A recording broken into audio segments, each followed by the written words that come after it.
Whoa, whoa, whoa, wait a second. A Tim Burton movie that does not star Johnny Depp or Helena Bonham Carter? And it's not a reimagining of something?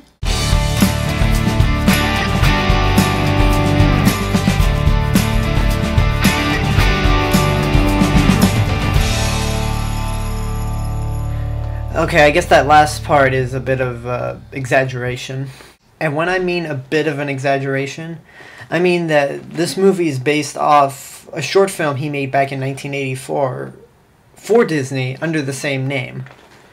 Basically what it was is it was a riff on Mary Shelley's Frankenstein. It was about a kid named Victor whose dog Sparky gets hit by a car, but he brings Sparky back to life in the same way Frankenstein's monster is given life. The result of the short film got Burton fired from Disney because, one, they thought it was too scary for kids, and two, they felt like he wasted their resources. And that, kids, is the story of how Tim Burton never worked for Disney ever again. Oh, right. Moving on. So this movie basically has the same story, except it's done in stop-motion animation, and there's some added bits here and there to give the movie a theatrical runtime. There are a lot of good things about this movie that I really like. One thing is, I've always admired Tim Burton for his artistic style, and he is definitely, without a doubt, the most artistic mainstream director working today. All the designs in this movie are cool, from the characters and the sets. This might bug some people, but I like how the suburb that this movie takes place in is exactly the same suburb from Edward Scissorhands. The animation is very well done, and the textures on the puppets look really incredible. And despite it being an hour longer than the 30-minute short film, there was never a point where I felt it stretched out, or I was never bored, basically.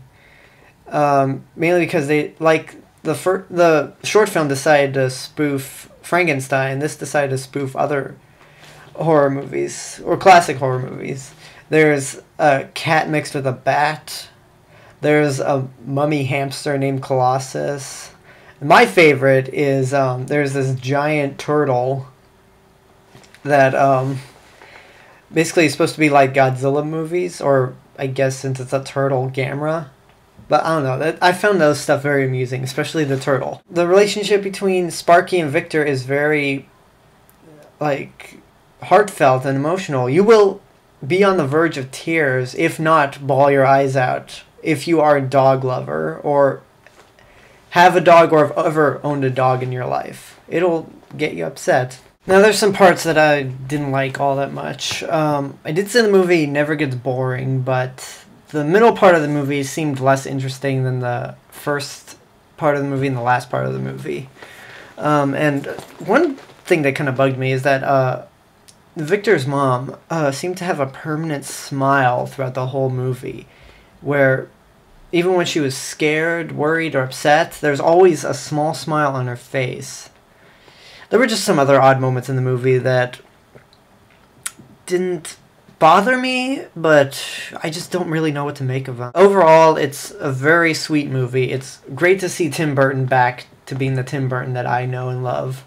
And my final rating is 4 stars. So, oh yeah, one more thing. Before I go, I challenge anyone. I dare anyone who's watching this, who owns a dog or has ever owned a dog, and loves their dog dearly, to watch the first half of this movie and not get emotional or cry. Because it'll be tough to do that, trust me. And with that said, that's been my review for Tim Burton's Frankenweenie, and I'll see you guys later. Bye.